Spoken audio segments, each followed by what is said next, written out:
Hi everyone, Miss Yircott asked me to come and talk to you guys a little bit about what I do every day as a food scientist and answer some questions that you guys might have about what food scientists do, how we create the foods you and your families love, and what we do to feed the world and keep you guys safe while we do it. So my name is Jenna, and I'm a food scientist. Basically that means that I get paid to play with food while also making sure that everything tastes good and that it's safe for you and your families to love and eat.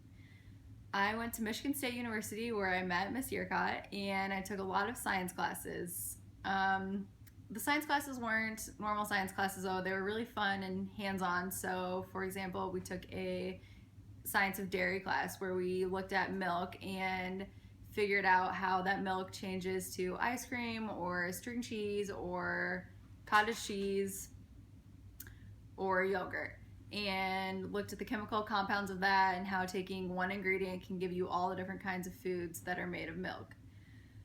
Other classes that we took were really science and math driven, but like I said, they weren't the normal boring science classes, or at least they weren't boring to me because I've always loved food and playing with food. So these classes, you would take science concepts but look at them through the eyes of a chef. So it was really fun and an enjoyable major to take, that's for sure.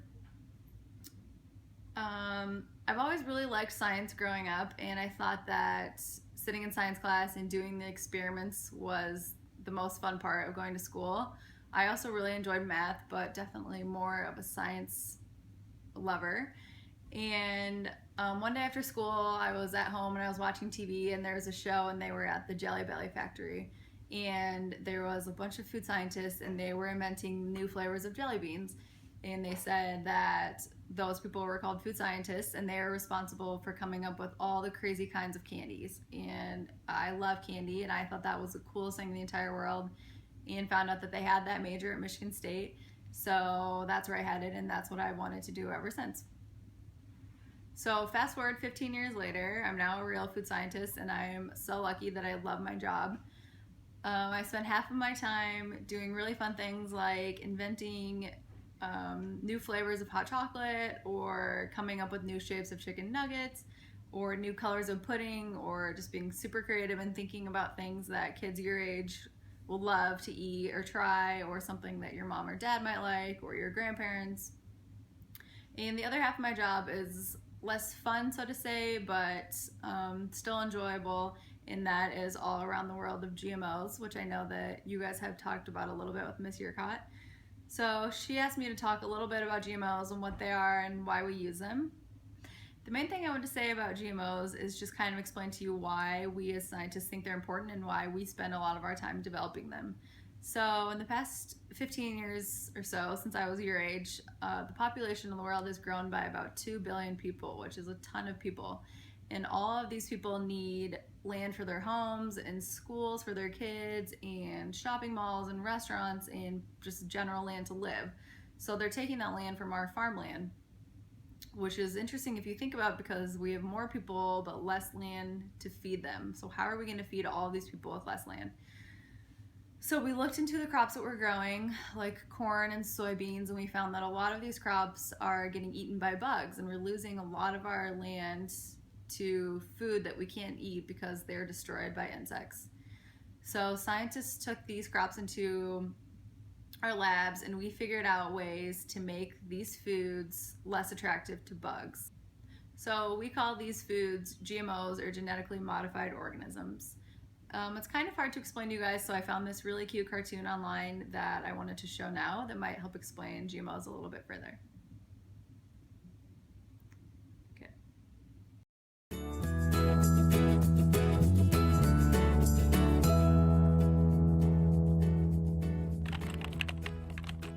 Oh hey, I'm Jake, a GMO seed. I'm here to tell you about the life of a seed. So let's start with the basics. Some people think that GMOs are created after harvest by injecting chemicals into foods or are added artificial ingredients, but that's not the case. The truth is, GMOs in agriculture are seeds. So what is a GMO seed? Well, to understand that, let's talk about the history of farming and plant breeding. Farmers began breeding plants for desirable traits when farming first started.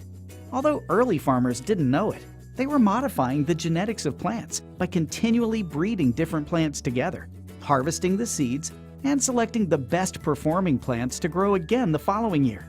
Over the years, seed breeders and scientists built on this knowledge, and it's resulted in some pretty dramatic changes. Check it out. These techniques gave us all sorts of new foods, including conventional and organic. One of the new techniques seed breeders and scientists introduced was genetic engineering.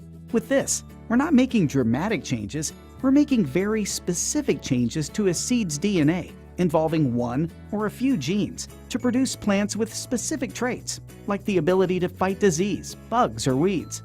The crops grown from these seeds are referred to as GMOs. GMO seeds, like me, are unique because we go through a lot of safety testing and are reviewed by up to 3 different government agencies in the US before we can get planted. Okay, back to the basics. So, farmers can choose what kind of seeds they want to use. Some plants are attacked by natural predators like worms and bugs, so farmers might choose GMO seeds that protect them specifically against those pests. This is my friend after he was attacked by a bug. Sorry, dude.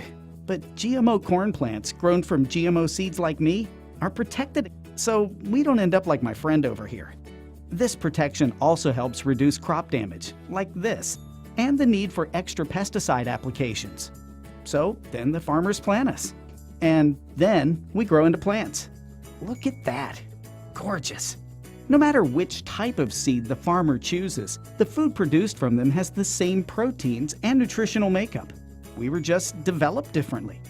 When the crops are harvested, they can be used in a variety of ways, like the food you eat, plant-based products, food for animals, and over 12,000 other uses. So that's it. Now you know the life of a seed. See you later.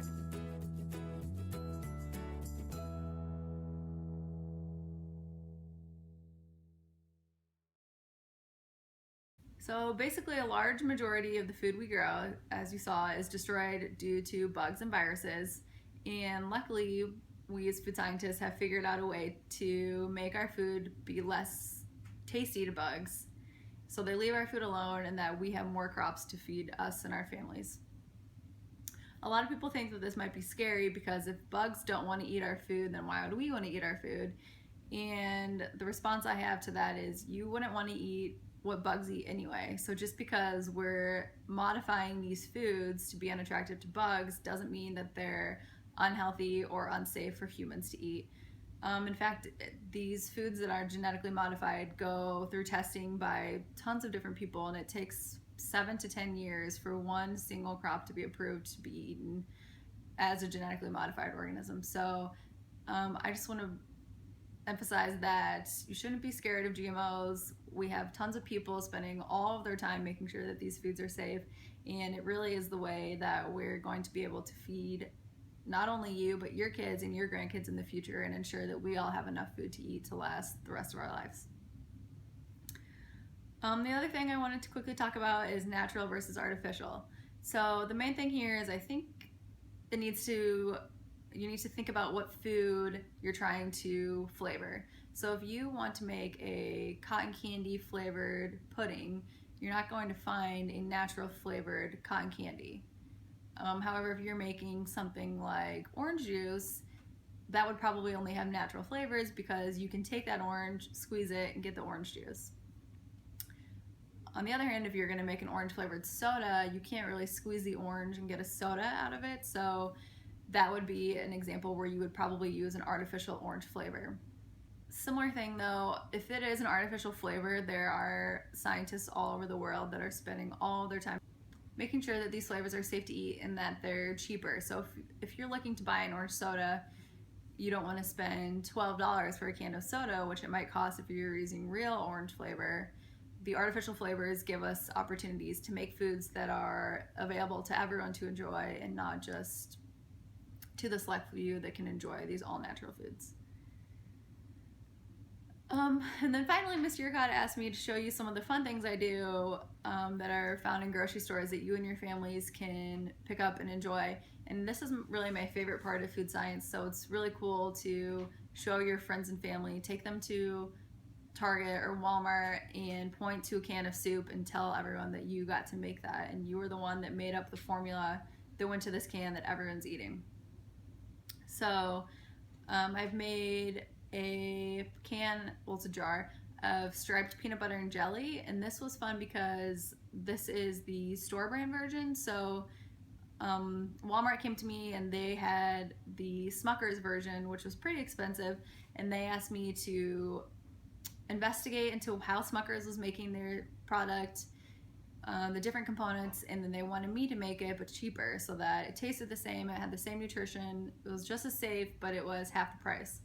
So I was able to do that and made this product here, and I really love the cute little zebra on the label. Also made Simply Ground peanut butter, which is really cool. It's brand new. You should go out and try it if you could get your parents to get you a jar. But we were interviewing people, moms and dads and kids, and they were saying that they liked crunchy peanut butter, but they didn't like how it tore their bread when they went to spread it to make a peanut butter and jelly.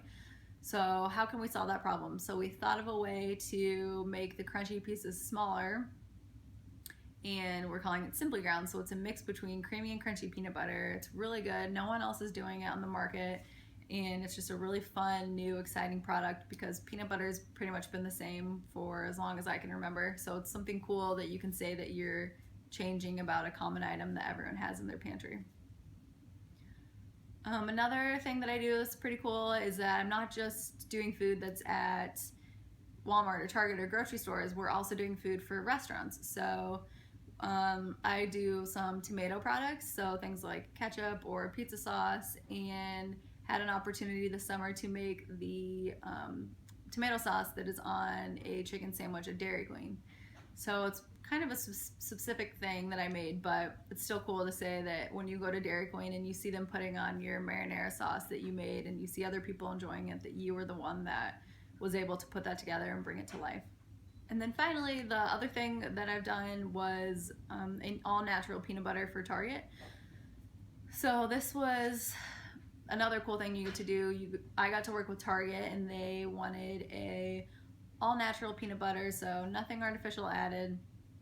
They wanted it to be 90 calories per serving and 6 grams of sugar, and a pretty specific nutrition panel that's on the white label on the back of the jar.